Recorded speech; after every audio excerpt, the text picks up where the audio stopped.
नमस्कार दोस्तों, मैं हूं नरेश चौधरी और मैं आज पहुंचा हूं सांचौर के सरनव गांव में। वहां पर राजस्थान के जाने माने और सबसे कम उम्र के सिंगर हैं सुरेश लोहार। उनसे हमारी आज मुलाकात हुई है।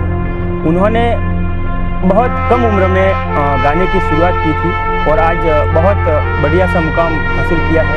तो मिलते हैं सुरेश भाई से। सुरेश भाई, आपका स्वागत है। बहुत बहुत सुरेश भाई, सबसे पहले आप अपने परिवार के बारे में बताएं। देखिए, हमारे परिवार में वैसे हम 5 जन हैं फ़िलहाल। वैसे हम 3 भाई बहन हैं। एक बहन है और 2 भाई है। माता पिता रहते हैं साथ और भाई साहब की शादी हो चुकी है और 2 बच्चे हैं उनके। इतना छोटा सा परिवार है हमारा। सुरेश भाई, आपने भजन गाने की शुरुआत कब की थी? भजन गाना तो सर जैसे मैं समझना बहुत छोटा था, लगभग समझो आप 6-7 का होऊंगा, 6-7 साल का होऊंगा। तब नाना जी के घर पर एक जागरण थी। वहाँ जब मैं बैठा था, छोटा सा था, लगभग सुबह तक मैं बैठा ही रहा वहाँ पर। मजीरे बजाए, मैंने उन सबको देखा। तभी से मेरे को एक शौक सा लग गया। मैंने कहा मेरे को भी भजन गाना है। मेरे को बहुत अच्छा लगा उस टाइम में। और समझो 6-7 साल का था और समझो ना 8-9 में मैं गाना भी शुरू कर दिया था। और प्रॉपर मैं समझो 10-11 साल का हुआ तब तो मैं प्रॉपर अच्छा गाना शुरू कर दिया था। और हारमोनियम भी मैं सीख गया था और उसके बाद धीरे धीरे शुरुआत हो गई। आप समझ लो ना 9 साल का था तब से एकदम प्रॉपर। आपने पढ़ाई कहाँ तक की है? शिक्षा का सर अभी मेरा चल रहा है 12th में। अभी 12th में आया हूँ और आगे भी पढ़ाई पूरी करने की इच्छा है। आपने कभी सोचा था कि मैं सिंगर बनूंगा ऐसा? हाँ, उसी दिन से बस लग गया था कि भजन तो गाना है, बट ये सिंगर वाला इतना वो था नहीं। फिर समझो पहले हम रहते थे गुजरात में, 5 साल तक रहे। और फिर हम यहाँ सरनव में आ गए। सरनव में वैसे हमारा प्रॉपर गांव सरनव था, हम वहाँ रहते थे ऐसे ही। तो यहाँ आया तो समझो ना हमने सुना कई बार, कई कलाकारों को भी सुना। तो मैंने सोचा मैं भी तो भजन गाता हूँ।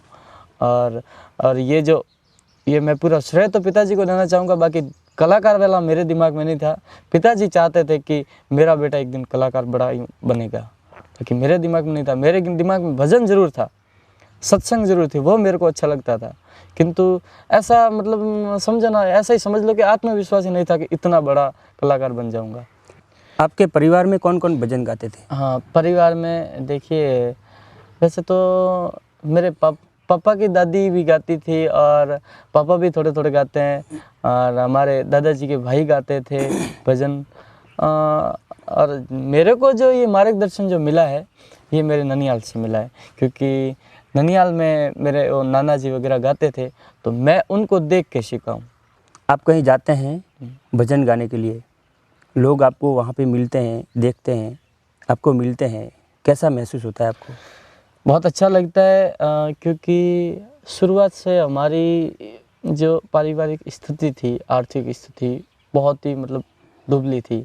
कहने का मतलब कि जैसे एक गांव नहीं तो दूसरे गांव चले जाएंगे, ये वो खेती करना वगैरह, खूब ये मजदूरी वगैरह करते थे। तो ऐसे में जब ये ऐसी गरीबी से निकलकर जब हमें ऐसा माहौल देखते तो बहुत अच्छा लगता है। पहली बार स्टेज पर कब गए?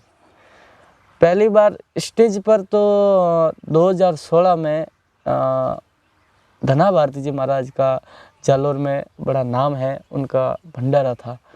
जोग भारती सिंगर है, उनके पुत्र हैं। तो उन्होंने जो भंडारा का आयोजन किया था, लगभग राजस्थान के सारे कलाकार आए थे। मैं वहाँ पहुँचा तो ऐसा मतलब बुलाया गया था मेरे को, क्योंकि कोई छोटा मोटा वीडियो उनके लगभग उसके पास था तो मेरे को बुलाया था वहाँ पर एक मुकेश जी ठाकुर जो कि ब्राह्मण थे, उन आदमी का मुझे वहाँ से सपोर्ट मिल गया। उन्होंने देखा कि भाई बच्चा गाता है, अच्छा गाता है। सपोर्ट ऐसा मिला कि उस बंदे की इस संगीत लाइन में बड़ी पहचान थी। बड़े बड़े धुरंधर कलाकारों को वे जानते थे, बड़े बड़े स्टेजों पर वो जानते थे कहाँ प्रोग्राम कैसा रहता है। हमको तो इतना नॉलेज था नहीं, तो उन्होंने उस टाइम में हमारा सपोर्ट कर दिया और कुछ ऐसे कारण हो गए कि फिर हम 1-1.5 साल तक तो साथ में रहे, फिर अलग हो गए। अब जब पहली बार स्टेज पर गाने के लिए गए थे तब डर लगा था आपको, या ऐसा होता है ना कि पहली बार हम जब स्टेज पर जाते हैं ना तो कंपन होता है, फिर इतने सारे लोगों के बीच में गाना, पहले तो क्या है आप शायद घर पे भी प्रैक्टिस करते होंगे, स्कूल में भी प्रैक्टिस करते होंगे, कहीं स्कूल पे में सबसे पहला स्कूल में हुआ था। स्कूल में हुआ था तो मेरे को शुरुआत से ही मैं ऐसे दिमाग का था कि मेरे को डर शर्म वगैरह कुछ आती नहीं थी। शुरुआत से ऐसा ही था मैं को स्कूल में मंच पर चढ़ के वो जो 26 जनवरी 15 अगस्त का जो प्रोग्राम रहता था वो चढ़ के गा लेता था। मेरे को कभी शर्म वगैरह कोई कभी महसूस ही नहीं हुआ, ये कभी आया ही नहीं मेरे सामने। तो फिर एक वो स्कूल का माहौल तो अलग होता है कि अपने सब दोस्त यार सब मतलब अपने साथ पढ़ने वाले स्टूडेंट अपने साथ होते हैं, तब गाते हैं तो वो डर नहीं लगता है। लेकिन जब स्टेज पर गाने के लिए जाते हैं तो बहुत सारी पब्लिक आगे खड़ी होती है, बहुत सारे लोग अपने से बड़ी उम्र के बड़े बुजुर्गों के साथ बहुत सारे लोग बैठे होते हैं, तो थोड़ा ऐसा डर जैसा महसूस तो होता ही होगा कि भाई उनके आगे मैं गाऊंगा, अगर सही तरीके से नहीं गाया तो मेरा इंसर्ट हो जाएगा, ऐसा मन में कोई लगा आपको पहली बार? भगवान की कृपा थी, खुल के ही मैं गाता था, मेरे को कभी ऐसा नहीं लगा कि मैं कम हो जाऊं, क्योंकि शुरुआत में जब गाता था लोग बहुत ज़्यादा पसंद करते थे। ये लोगों का सपोर्ट भी था, क्योंकि तो छोटा सा दिखता था, लोगों को अच्छा लगता था और शुरुआत से अच्छा ही गाता था मैं। तो क्या है कि ऐसा कभी लगा नहीं मेरे को डर शर्म वगैरह कंपन होना। मैं स्टेज पर भी गाया, बहुत सारी जगह पर मैं गया और बहुत सारी पब्लिक, लगभग 1-1 लाख पब्लिक होगी, मैंने वहाँ पर गाया, पर कभी ऐसा महसूस नहीं हुआ। अब पहली बार जब स्टेज पर जो भजन गाया और आप वहाँ से नीचे उतरे, या तो वहाँ से जब चले घर जाने के लिए, तब लोगों ने आपको, किसी ने आश्वासन दिया बहुत बढ़िया गाया है, ऐसा गाया, अब तू आगे बढ़, ऐसा कुछ? हाँ, आपको बहुत सारे मोटिवेशन? इस राह में मैं आपको बताऊं कि जैसे मार्गदर्शन की बात करूं तो मेरे नाना जी से शुरू होकर मेरे पिताजी भी और बहुत सारे लोग इस राह में मुझे मिले जिन्होंने बहुत सपोर्ट किया। ऐसा नहीं कि सारों ने सपोर्ट किया, कुछ ने टांग खिंचाई भी की, उसमें भी कमी पेशी नहीं छोड़ी, परंतु कुछ अच्छे लोग थे जिन्होंने कहा कि सुरेश आप कर सकते हो और आप ऐसे कलाकार बन सकते हो। मैं तो अभी भी दिमाग में ये रखता हूँ कि मैं एक भजनी हूँ, मैं एक सत्संग करता हूँ और मेरा जो विषय है वो सत्संग है, क्योंकि मैं ऐसे वैसे जैसे मैं बताऊँ कि फ़िलहाल के समय में भजन चलते हैं, कुछ भी गा लेते लोग, रोज़ रोज़ का ओढ़ कहीं लावे हमारा कान उड़ा, ऐसे भजन जो होते हैं उनमें ऐसे शर्मनाक शब्द भी होते हैं, तो वह मैं गाना पसंद नहीं करता हूँ। मेरा तो विषय रहता है सत्संग। तो उसमें लोगों ने कहा कि ये चीज़ नहीं है मार्केट में, अभी बहुत सारा दबा दिबा तो पूरा चल रहा है, किंतु जो ये चीज़ है ये मार्केट में नहीं है, इसलिए आप ये चीज़ बहुत अच्छे तरीके से कर सकते हो। बहुत सारे लोगों ने ऐसा सपोर्ट किया। आपने पहला जो आपका जो भजन का जो प्रोग्राम था वो कब लिया था? प्रोग्राम का मैं आपको बताऊं कि उस टाइम में मैं पढ़ रहा था, समझो आप पाँचवीं कक्षा में पढ़ रहा, 5वीं कक्षा में पढ़ रहा था और मेरे स्कूल की एक ही ड्रेस थी। उस समय की बात, स्कूल की एक ही ड्रेस थी, यहाँ की वो छोटी सी नेकर थी, ऊपर एक शर्ट था, वो एक ही ड्रेस थी, वो धो कर दोबारा वही पहनते थे। अब स्थिति मैंने आपको बताई दी।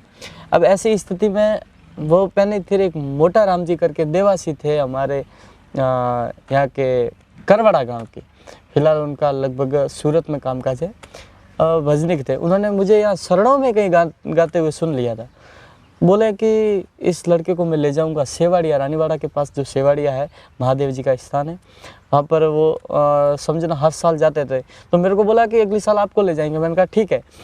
तो वह आए, मेरे पास एक ड्रेस थी और निकर भी पीछे से थोड़ी सी फटी हुई थी। अब ऐसी हालत में हम लोग सेवाड़िया गए और वहाँ पर जब वो पहला था मेरा, वहाँ पर जब मैंने गाया तो लोग बहुत ज़्यादा खुश हो गए, बहुत ज़्यादा, और न्यूज़ वाले भी आए थे। तो न्यूज़ वाले ने मेरे को सवाल किए, जैसे आप कर रहे हो सवाल किए। मैंने उनको बताया कि भाई मेरे पिताजी कृषि औजार वगैरह बनाते हैं और मैं गरीब घर से हूँ, और ऐसी उन्होंने पूछा और मैंने बता दिया। उस टाइम में न्यूज़ में आया, उस टाइम में जब न्यूज़ में आया तो पहली बार तो वो न्यूज़ देखी तो मेरे को यूँ अलग ही मैसेज हुआ। मैंने कहा वाह भाई, मैं भी अखबार में आ गया। और फिर उसके बाद जो है धीरे धीरे गाड़ी निकल गई। सुरेश जी, आपको कैसे भजन पसंद है? भजन का तो जैसा कि मैंने बताया कि मेरा विषय सत्संग का है। आजकल जो भजन चल रहे हैं ऐसे नहीं कि जैसे मैं बताता हूँ आपको कि गीत में जैसे देशभक्ति गीत होते हुए भजन नहीं होते, उन्हें भजन नहीं किया जा सकता। भजन सिर्फ परमात्मा के प्रति होते, बाकी नहीं होते, बाकी भजन नहीं होते। देवी देवताओं की जो भजन अपन कहते हैं क्योंकि भजन नहीं, वो कीर्तन है, वो महिमा है उनकी, बस भजन नहीं है। भजन तो एक सत्संग पूरा विषय अलग होता है, यानी कि असत्य को छोड़कर सत्य की संगत करना, यानी कि सत्य क्या है। जैसे कई भजन ऐसा कहते हैं कि भजन अपन कई गाते हैं कि मान लो कि भिलनी रंगीली ये वो, उनमें से क्या लोगों के दिमाग में अंधविश्वास पैदा होता है, जो कि उस भजन में बताया ऐसे महादेव जी नहीं थे। महादेव जी को मतलब ऐसे लोगों, ये लोगों की राड़े हैं, किसी ने देखा नहीं कि वहाँ भिलनी गई थी, महादेव जी वहाँ थे, कौन वहाँ मौजूद था, कोई नहीं था। किंतु जो हम सत्संग के भजन करते हैं वो प्रमाण सहित होते हैं, जो महापुरुषों ने लिखे, जैसे कबीर साहब ने लिखे, गोरखनाथ जी ने लिखे, जैसे रघुराम जी ने लिखे, बिहारी जी ने लिखे, बनानाथ जी ने लिखे, ऐसे महापुरुषों के भजन को हम आगे लाते हैं। मुझे ऐसे भजन ही पसंद है जिसमें आत्मकल्याण जुड़ा हो, न कि देखिए अब पैसा, कोई कहता है कि आप तो सत्संग करते हो पैसा लेते हो, हमारे पीछे भी परिवार है, ऐसा नहीं है। हम रात को निकलते हैं तो ज़रूरी नहीं है कि हम वापस लौट के घर पे आएंगे, ऐसा कोई किसी के पास प्रमाण नहीं है। फिर हमारा परिवार, उसके लिए हमें सारी व्यवस्था देखनी पड़ती है, उसलिए हम पैसे लेते हैं, क्योंकि पैसे के बिना संसार में कोई कार्य नहीं चलता। अपन कितना भी कह दे कि पैसे हाथ का वो है, मैल है वगैरह, परंतु साधु संत भी है ना, उनका भी पैसे के बिना नहीं चलता है। तो वो जो संसार चलाने के लिए लेना पड़ता है, किंतु जो भजन है, ये विषय है, ये कोई चीज़ से जुड़ा हुआ नहीं है, न तो पैसों से जुड़ा हुआ है, न मान सम्मान से जुड़ा हुआ है, न किसी सिंगर से जुड़ा हुआ है। भजन होता है आत्म कल्याण के लिए, यानी खुद का भी कल्याण और सुनने वालों का भी कल्याण हो, ऐसे भजन मुझे गाना पसंद है। ऐसा कोई भजन आपने जो गाया हो जिससे आप फेमस हो गए? हाँ, ऐसा भजन जो मैं आपको बताऊं कि फेमस, मैंने एक भजन गाया था, गुना सा अमर लोक कुन जासी। ये भजन हेमनाथ जी महाराज का है। इस भजन में बताया कि हमारे शरीर के अंदर की सारी गतिविधियों को बताया कि हमारे शरीर में ही सारा ब्रह्मांड, पिंड में ब्रह्मांड समाया है। पिंड यानी शरीर, इसमें सारा ब्रह्मांड समाया हुआ है। जो हम बाहर देख रहे हैं वो सारी चीज़ें, इसमें पृथ्वी भी है, इसमें आकाश भी है, इसमें तारे भी है, इसमें चांद भी है, सूरज भी है। ऐसा ही वाणी जो मैंने गाई थी, और उस वाणी को बहुत सारा मतलब लोगों ने सपोर्ट किया और वो वाणी फेमस हो गई, और लगभग मेरा वह भजन बहुत ज़्यादा फेमस हुआ। ऐसे कौन से भजन हैं जो हिट हो गए आपके, सबसे ज़्यादा चलने वाले हाँ, भजन? सबसे ज़्यादा देखिए मेरे भजन अमर लोक कुन जासी, एक मेरी गणपति मन्ना थी, मैं था शिमरो गजानन देवा। एक मेरा भजन था भाग जा रे संत पावना आवे, जो संतों की महिमा थी। फिर एक भजन मेरा था सिमरू शारद माई सिमरू सरस्वती, माता शारदे का एक भजन था, बड़ा ज़बरदस्त चला था वो भी, और ये भजन मुझे बहुत प्रिय था। और एक भजन गुरु महिमा थी, गुना सा शरण आपकी आया। एक चेतावनी भजन भी था, संतों कहना सुन ले मेरा, ये भजन मेरे स्टार्टिंग में बहुत फेमस हुआ। आपकी लाइफ का टर्निंग पॉइंट कोई? टर्निंग पॉइंट तो जहाँ से आपकी लाइफ चेंज हो गई है? हाँ, टर्निंग पॉइंट तो मानो लाइफ चेंज हो गई है तो धना भारती जी का वो भंडारा था 2016 में, और वहाँ पर मैं गया था, और उसके बाद ही ये सारा पासा पूरा जो है पलट गया, और उसको ही मैं मानता हूँ कि वहाँ से मेरी एक दूसरी लाइफ शुरू हो गई। उसके पहले की अलग थी और वहाँ से एक दूसरी लाइफ शुरू होगी। आपके सिंगिंग लाइन में आपके गुरु कौन है? हाँ, सिंगिंग लाइन में मैं गुरु अपने नाना जी को मानता हूँ, और मेरे पिताजी भी गाते थे, किंतु जो समझो ना कि मार्ग जो पकड़ा दिया कि भाई ये रास्ता है, ऐसा जो रास्ता पकड़वा दिया वो हमारे नाना जी है, और मैं पूरा श्रेय उनको देना चाहूँगा। और भजनों के मतलब उन्होंने पहला भजन मेरे को सिखाया था, सिमरू शारदमय, वो फेमस हुआ भजन, तो वो पहला भजन उन्होंने सिखाया था। उनके बाद मैंने बहुत सारे भजन कहीं किधर से कुछ किताबों में से कुछ सुन के, कुछ किसी ने कहे, ऐसे करके सारे भजन मैंने किए, किंतु पहला भजन मेरे नाना जी से शुरू हुआ, तो गुरु मैं उनको ही मानता हूँ। आपका फेवरेट सिंगर कौन है?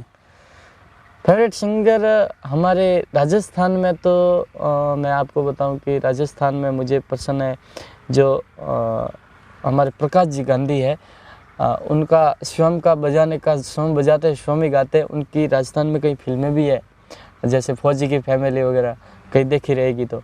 और अभी उनका एक गाना आया था जोगी बन गया, और उनके भजन थे क्या लेके आया बंदा और मन फूला फूला फिरे जगत में कैसा ना था, बहुत फेमस हो रखे थे। मैं उनको बहुत ज़्यादा सुनता हूँ और बहुत ज़्यादा पसंद करता हूँ। और बात रही गुजरात की, तो गुजरात में मुझे नारायण स्वामी जी जो बहुत पुराने भजनिक हो चुके, अभी तो वैसे भजनिक कोई है ही नहीं, मैं तो मानता ही नहीं हूँ, तो उनको मैं बहुत ज़्यादा पसंद करता हूँ। रही बात बॉलीवुड की, तो मैं राहत फ़तेह अली खान साहब को सुनना पसंद करता हूँ। आप स्कूल के समय में जब भजन गाते थे, और कभी ऐसा हुआ है कि आप भजन गाने के लिए चले गए और या तो घर पे आए, सुबह नींद आ गई और स्कूल नहीं गए, या तो भजन गाने के लिए आपने स्कूल छोड़ दिया और गुरुजी ने आपकी कभी पिटाई की हो, ऐसा कोई? नहीं, ऐसा तो कुछ नहीं हुआ। ऐसे मेरे टीचर बहुत सपोर्ट करते थे कि मैंने उनको कह रखा था कि सर अब क्या बताऊँ, मेरी जीवन ही ऐसा बन गया है और मेरे को ये करना पड़ रहा है, क्योंकि पढ़ाई भी मेरे लिए ज़रूरी थी, वो भी ज़रूरी था, क्योंकि जो नाम बन गया है ऐसे तो उसे खो नहीं सकते, अब उसके पीछे तो जाना ही पड़ेगा। और आर्थिक स्थिति भी ऐसी कुछ है, मैंने कहा कि 2 रुपये कमाने लग गया हूँ सर, तो आप मुझे सपोर्ट करेंगे तो अच्छा। तो टीचरों ने बहुत सपोर्ट किया। रही बात पिटाई की, तो पिटाई तो मेरी बहुत बार होती थी, क्योंकि इस क्लास में बहुत बदमाश था मैं, बदमाशियाँ बहुत करता था मैं, और पिटाई बहुत बार हुई। एक बार मेरी पिटाई हो गई थी कि जो इंटरवल हुआ उसमें हम 4-5 जने, मेरा ग्रुप था मतलब दोस्तों का, हम थोड़े लेट पहुँचे और हमें डंडे पड़ गए ज़बरदस्त, वो मेरी पिटाई हुई थी। बाकी पिटाई तो होती रहती है अब। तो इतने बड़े सिंगर नहीं थे। हाँ उस समय कभी आपने ऐसा सोचा था, जैसे आप स्कूल लाइफ में अपनी लाइफ जी रहे थे, हाँ मैं एक बड़ा सिंगर बनूंगा और मेरी खुद की एक भजन मंडली होगी स्पेशली, और मेरी एंट्री उस हिसाब से होगी, ऐसा कोई सपना देखा था उस समय आपने हाँ, कभी? लगता था, कभी सुनता था ना, वीडियो वगैरह देखता था प्रकाश जी माली साहब का वगैरह, मैं ऐसा सोचता था यार मैं कभी इनके सामने खड़ा होकर गा सकूँगा, या फिर ऐसा कभी सोचता था। श्याम जी पालीवाल साहब को मैं सुनता था, बहुत सारे हमारे राजस्थान के अच्छे अच्छे कलाकारों को मैं सुनता था, तो ऐसा लगता था कि शायद हो भी हो, मेरी किस्मत में लिखा हो तो ऐसा होगा। परंतु जब ऐसा हुआ तब मेरे को यकीन नहीं हुआ कि वास्तव में मैं इन बड़े कलाकारों के सामने गा रहा हूँ। मतलब आपने जो गाने की शुरुआत की थी, वो अचानक आपने जो भंडारे वाला आपने एक किस्सा बताया था, उसके बाद 1 साल के अंदर आपकी लाइफ में क्या चेंजेस हुआ है? जैसे कि उस समय आपने पहले कभी गाने नहीं, कोई भजन नहीं गाए थे, लेकिन आपने वो भजन गाया, उसके 1 साल के अंदर आपने ऐसे भजन के कितने प्रोग्राम लिए थे? ऐसा कोई अंदाज, ऐसा फिक्स नहीं बोल रहा मैं। हाँ, मैं बोल रहा हूँ आपको। उसमें उसके बाद जो मेरा एक कार्यक्रम हुआ था लापोद में, आशाजी वैष्णव और कालूराम बिखरनिया साहब और मधुबाला राव, ये तीन बड़े दिग्गज कलाकार जो वहाँ पर उपस्थित थे। मैं वहाँ गया था और वहाँ पर एक ऐसे पुरुष थे जिनका मैं आज भी हृदय सम्मान करता हूँ, उनका नाम ओम जी आचार्य था। तो वह मंच उद्घोषक है, तो उन्होंने इतना प्रेम वो दिया और खूब मतलब उन्होंने कहा कि बहुत कुछ कर सकते हो। वहाँ से भी मेरे को लगा कि वास्तव में वहाँ से जो मैंने जो मुकेश जी ठाकुर साहब हमें लेके जाते थे, तो हमारे अंदर चेंजेस में ये हुआ कि जैसे कि हमने हमारा थोड़ा तरीका चेंज कर लिया कि कैसे बात, हम पहले बात किसी से बात करनी होती तो हिचकिचाते, यूँ डर रहता था कि किसी से कैसे बात करें। फिर समझो ना, हर किसी से मिलने लगे, कलाकारों से मिलने लगे, लगा कि कलाकार देखो, हम वैसे जाते थे ना घर से ही, मतलब तैयार व्यार होके चले जाते थे। अब वहाँ जाकर हमने देखा कि कलाकार घर से किस तरह आते हैं, कलाकार कैसे रेडी होते हैं, कैसे मंच पर जाते हैं, ये सारी चीज़ें जब देखी तब हमें ये चीज़ें हुई। आपके घर में कोई व्हीकल था उस समय? उस समय हमारे पास एक बाइक था जो कि 97-98 का ऐसा कुछ मॉडल था, बड़ा पुराना सा, यूँ खड़खड़ा सा, बहुत धुआं फेंकता था। अब उस बाइक को हमने जब ख़रीदा था, उस समय मैं बताऊं कि उस समय हम छोटे छोटे प्रोग्राम करते थे, तो बाइक के इस साइड हम हारमोनियम को बांध देते थे रस्सी से, इस साइड में ढोलक को बांध देते थे। मैं बैठता था आगे और बाइक चलाते मेरे पिताजी, और पीछे बैठता था ढोलक वाला। तीनों रात में 4 बजे हम जब लौटते थे, बड़ी मतलब भयंकर सर्दी होती थी, फिर भी हम ऐसे हालातों में भी चलते रहे बस। और कहीं दूर का प्रोग्राम लिया है तो फिर कैसे जाते थे? रेंट पे लेते थे किसी गाड़ी? को बुलाना पड़ता था कि भाई हमारा कार्यक्रम है। अभी क्या व्यवस्था है आपके पास? व्हीकल की तो उसके बाद फिर जब हमारे कार्यक्रम हुए तो हमने व्हीकल तो ऐसी कोई जैसे कोई फेमस गाड़ी नहीं रही होगी जो नहीं लाई। क्या बात है। हाँ, पिताजी को बड़ा गाड़ियों का शौक था। लगभग हमने काफ़ी खर्चा तो मतलब इन गाड़ियों में कर दिया, बहुत सारा, किसी को कहे तो भी यूं लगे, क्योंकि हमें बहुत शौक था।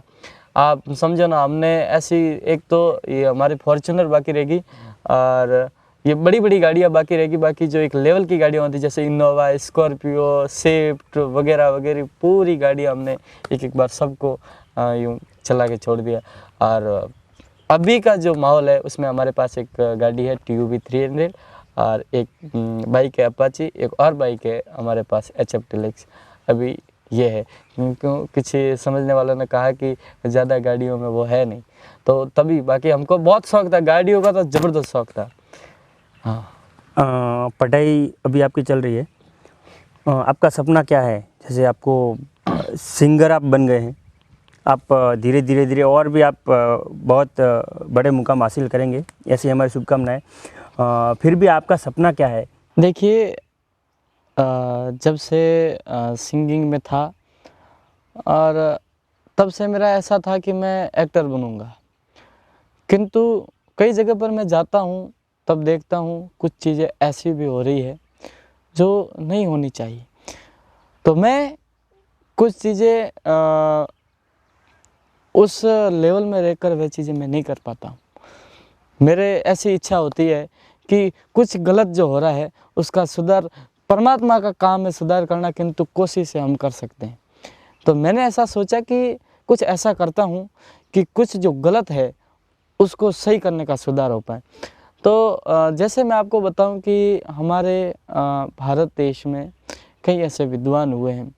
जैसे मैं आपको उदाहरण के लिए साहिब कबीर बता दूं। कबीर साहिब ने अंधविश्वास, पाखंडवाद का पूरा विरोध किया, घोर विरोध किया। और काफ़ी ऐसे महापुरुष हुए जिन्होंने इस चीज़ का पूरा मतलब बहिष्कार किया।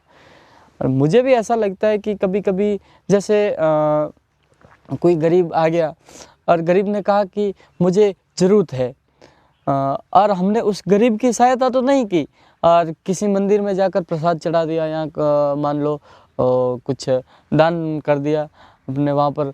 मैंने कई बार देखा कि करोड़ों करोड़ों रुपए दान में लग जाते हैं, वो करते हैं। तो जिनको ज़रूरत होती है उनको तो नहीं हो रहा है, और जिनको ज़रूरत नहीं, जो खा नहीं रहा है, उसे उसकी मतलब सहायता हो रही। तो मेरा ये मानना है, हमारी वाणियाँ भी ये कहती है कि थारो राम हृदय माई बाहर कहीं भटके। ठीक है, कहा कि परमात्मा इस शरीर के अंदर है, बाहर भटकने की आवश्यकता नहीं है, परमात्मा इस देह में ही है।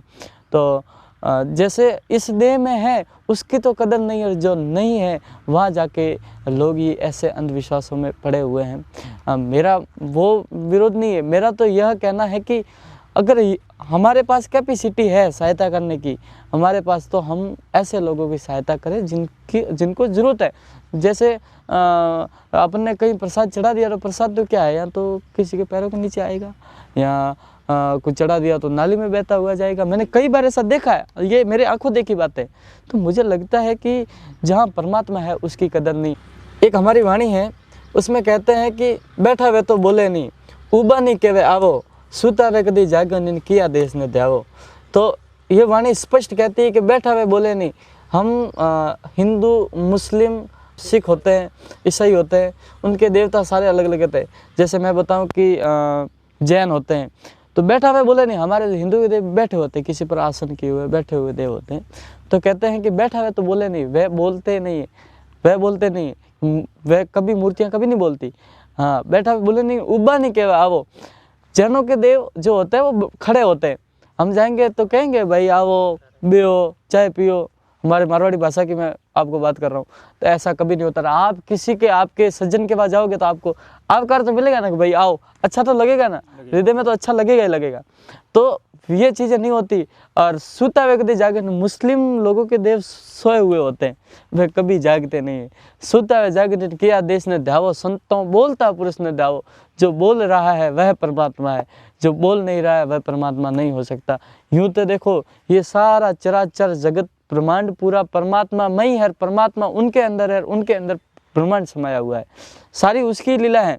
मंदिर भी उनके अंदर है, ठीक है, तो वो मंदिर के अंदर भी होंगे, वो मैं नहीं कह रहा हूँ, किंतु बात यहाँ आती है कि हम सही को नहीं चुनते और गलत को चुनते हैं। हम आज सत्संग करते हैं, अभी तो देखो जब सत्संग का नाम होता है तो बहुत सारे डांसर लोग आ जाते हैं, नाचते कूदते धाबा धिबा करके सुबह पैसे लेके घर पे, बस यही होता है, ठीक है। कई बार मैंने ऐसे कार्यक्रम देखे, मेरा आज तक रिकॉर्ड रहा है कि मेरे को किसी ने फ़ोन कर दिया कि सुरेश भाई डांसर लाने, तो मैं उनको कहता हूँ कि आप अपने हिसाब से बुला लो, मुझे उनसे कोई आपत्ति नहीं है, किंतु मैं सुरेश लोहार डांसर लेके नहीं आऊँगा। सीधी बात है, मैं आपत्ति नहीं करता हूँ कि उनका धंधा है भाई, मैं किसी के पेट पर लात क्यों मारूँ, मेरे को क्यों, मैं ऐसा क्यों करूँ।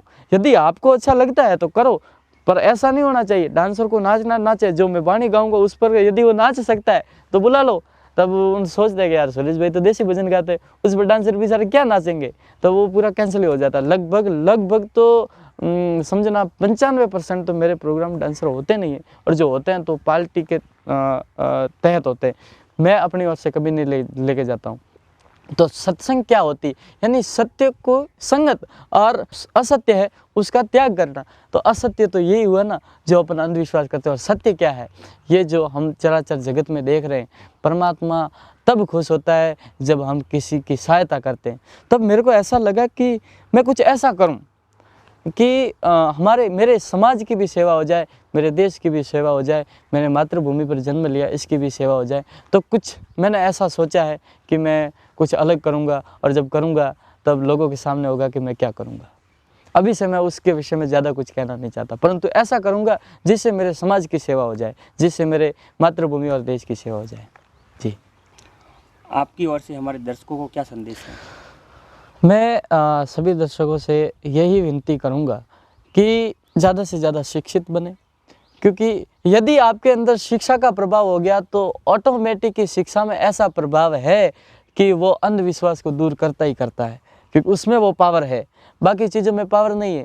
क्योंकि ज़्यादातर अंधविश्वास में कौन लोग घुसे होते हैं, जो शिक्षित नहीं होते। मैंने साधु ऐसे लोगों को देखा है जिनके लिए कभी कभी रोना आ जाता है कि वो साधु थे। फिर श्री शांतिनाथ जी महाराज को ले लो, मेरे गुरुदेव श्री शंभुनाथ जी महाराज, खूब ऐसे साधु हमारे भारत में है, क्योंकि साधु न होता जगत में तो जल जाता संसार।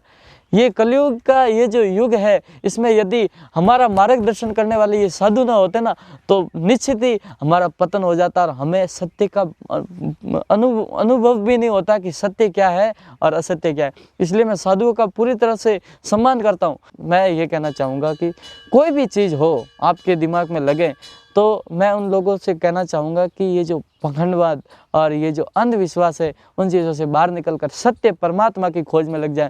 और यहाँ तक मैं कहना चाहूँगा कि आप अपनी स्वयं की खोज में लग जाओ, कहीं खोज में लगना नहीं है। स्वयं ही अपनी खुद की मंजिल है, खुद को खुद तक पहुँचना है। बस ये संदेश मैं देना चाहूँगा। जी, आप कभी हताश हुए हैं? हाँ, कभी कभी लगता है कि जैसे बड़ी मतलब सोच में विचार में पड़ जाता हूँ, क्योंकि बहुत सारी ऐसी घटना होती जैसे कोई लोग ऐसे भी होते हैं जो कोई लोग सपोर्ट भी करते हैं, कोई लोग टांग खिंचाई भी करते हैं।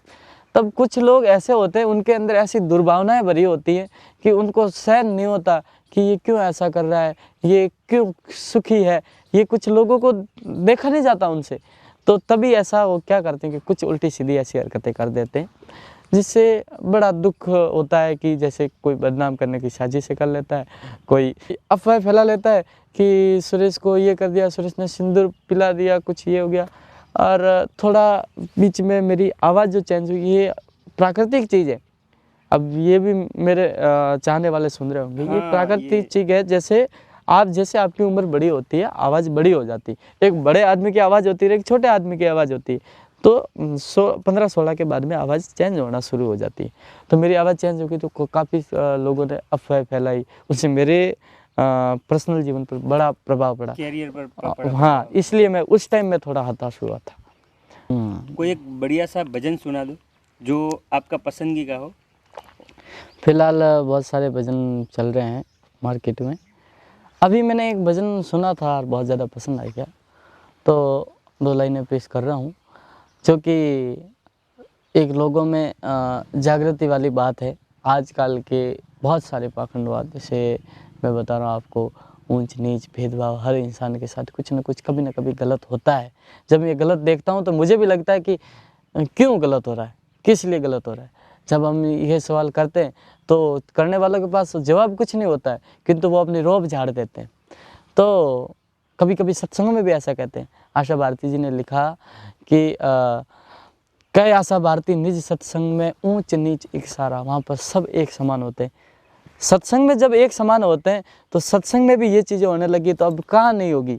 तभी मेरे को एक भजन बड़ा अच्छा लगता है, तो उसमें अपने खेड़ापा धाम के रामदास जी महाराज लिखते हैं, अरे कुल रो कारण संतो है नाई, सुमरे जारो साई। जाति रो कारण संतो है नाई, सुमरे जारो साई। सुमर सुमर निर्भय भया, देव दर्शा दई रे माई। जाति रो कारण संतो है नाई।